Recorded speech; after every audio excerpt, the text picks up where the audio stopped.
కానీ ఇవాళ చూస్తే చంద్రబాబు నాయుడు గారి పరిస్థితిని ఒకసారి ఇవాళ గమనిస్తే మెగా డిఎస్సి పేరుతో, ఫస్ట్ ఆఫ్ ఆల్ ఇది మెగా అనే దానికి కూడా అర్హత లేదు, మెగా డిఎస్సి పేరుతో 16,000 ఉద్యోగాల భర్తీ ప్రక్రియను చూస్తే,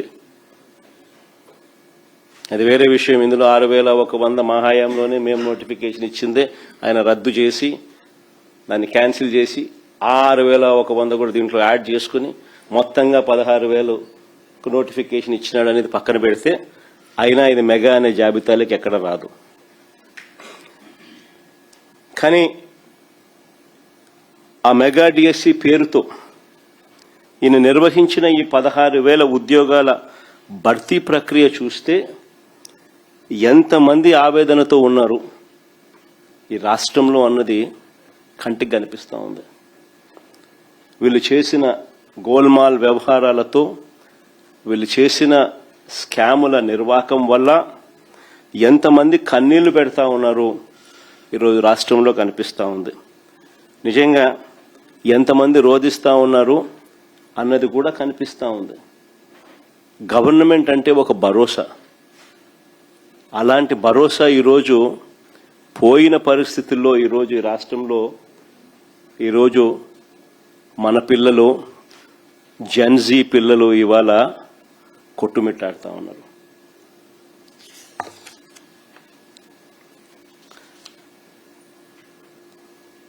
ఇక నేను చెప్పబోయే పాయింట్లను ఒక 6 పాయింట్లుగా విభజించను. ఎవరికైనా కూడా 6 పాయింట్లు చూస్తే ప్రతి పాయింట్లోనూ స్కామ్ ఎలా జరిగింది, ఏ స్థాయిలో జరిగింది అన్నది కూడా అందరికీ కూడా అర్థమయ్యే విధంగా చెప్పబోతా ఉన్నాం. డిఎస్సి అందులో మొదటిది. డిఎస్సి మాత్రమే కాదు, ఏ పరీక్ష, ఏ పేపర్ తయారీ ప్రశ్నలైనా కూడా, డిఎస్సి కాదు, ఎనీ పరీక్ష, ఏ పరీక్ష అయినా, ఏ పేపర్ తయారీ అయినా కూడా ప్రశ్నలు అప్లోడ్ చేయడం, డిజిటల్ నిర్వహణ, ఇవన్నీ కూడా అత్యంత కాన్ఫిడెన్షియల్గా జరగాలి ఏ పరీక్షకైనా కూడా. కానీ ఈ ప్రభుత్వంలో ఈ రహస్య ప్రక్రియ కాస్త ఏమైంది ఒకసారి గమనించండి.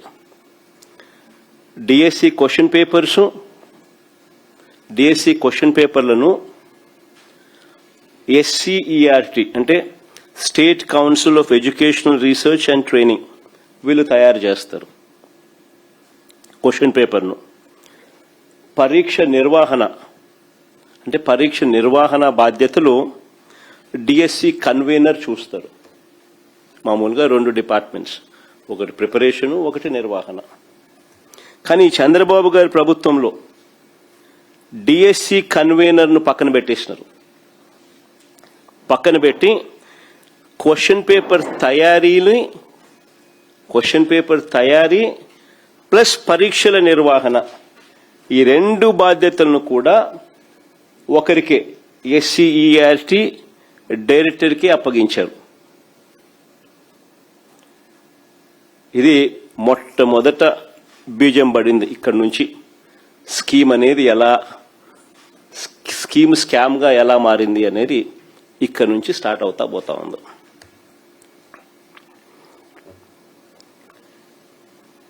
డిఎస్సి పరీక్షల్లోనే పారదర్శకతను దెబ్బతీసినారు. అక్రమాలను ఉద్దేశపూర్వకంగానే ఇక్కడి నుంచి ఆద్యం పోశారు.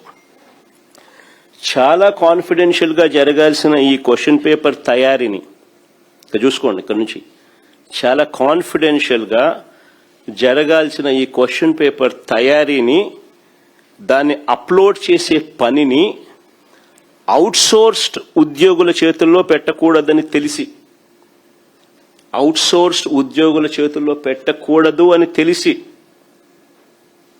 తెలిసి అవసరమైతే నేరం ఈజీగా వారిపై వేయొచ్చు అనే దుర్బుద్ధితో కూడా అనుకోవచ్చు.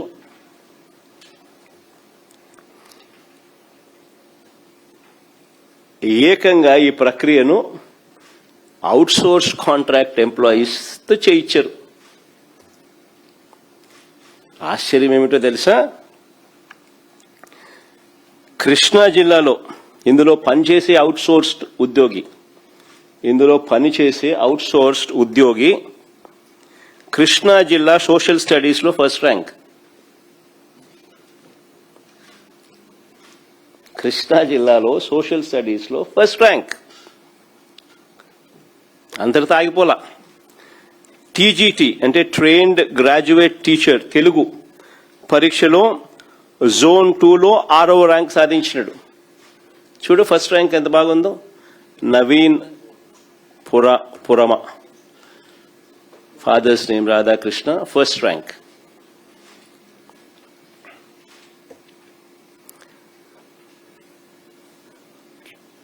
ఫస్ట్ ర్యాంక్ రావడమే కాకుండా TGT trained graduate teacher Telugu పరీక్షలో కూడా జోన్ 2లో 6వ ర్యాంక్ కూడా సాధించాడు. ఒకే వ్యక్తి పరీక్ష నిర్వహణ వ్యవస్థలో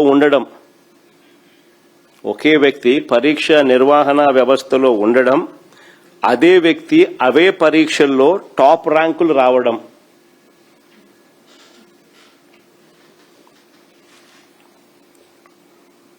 నిజంగా ఇది అతిపెద్ద స్కామ్కు సాక్ష్యం కాదా అని అడుగుతా ఉన్నా. ఇక్కడి నుంచి ఇంకా ఎంతమందికి లీక్ అయిందో ఇది కనిపిస్తా ఉంది. కనిపించినవి ఇక్కడి నుంచి ఇంకెంతమందికి లీక్ అయిందో అనేది కనిపించడం. అది ఇంకా లోతుగా పోతే తెలుస్తుంది. ఆశ్చర్యం ఏమిటో తెలుసా?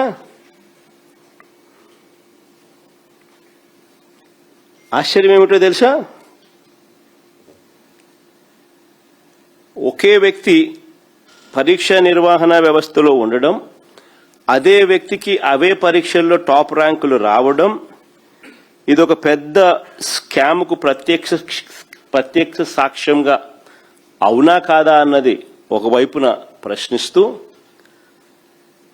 సిబిఐ ఎంక్వైరీ జరగాలి అని చెప్పి మరోవైపున అడుగుతూ, ఈ క్యాండిడేట్ నిజంగా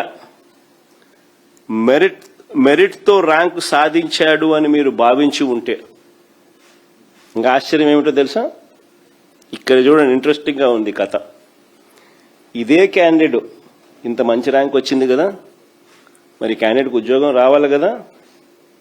ఇదే క్యాండిడేట్కు నిజంగా మెరిట్తో ర్యాంక్ సాధించాడని వీరు భావించి ఉంటే ఈ మనిషికి ఉద్యోగం ఎందుకు ఇవ్వలేదు? ఇది ఇంకొక మిస్టరీ. అంటే తప్పు జరిగిందని కనిపిస్తా ఉంది కదా, అతని ఐడి కనిపించకుండా చేశారు. అతని ఐడిని కనిపించకుండా చేశారు. అతని డేటాను మాయం చేశారు. సెకండ్ మెరిట్ లిస్ట్ కూడా ఒకసారి చూపించుమా. మెరిట్ లిస్ట్లో మార్పులు ఆయన పేరు లేదు. మెరిట్ లిస్ట్లో మార్పులు ఇష్టానుసారంగా, ఆయన పేరు లేదు. నిజంగా ఈ క్యాండిడేట్ కన్నా మెరిట్ ర్యాంక్ సాధించాడని వీరు భావించి ఉంటే ఉద్యోగం ఎందుకు ఇవ్వలేదు? అంటే తప్పు జరిగిందనేగా. అతని ఐడి ఎందుకు కనిపించకుండా చేశారు? అతని డేటాను ఎందుకు మాయం చేశారు? మెరిట్ లిస్ట్ నుంచి తన పేరును ఎందుకు తొలగించారు? కాల్ లెటర్ ఎందుకు పంపలేదు? క్వశ్చన్స్ ఇవి. చివరికి ఏం జరిగింది? ఈ మనిషి కోర్టుకు పోయినాడు. నాకెందుకు ఉద్యోగం ఇవ్వలేదు అని.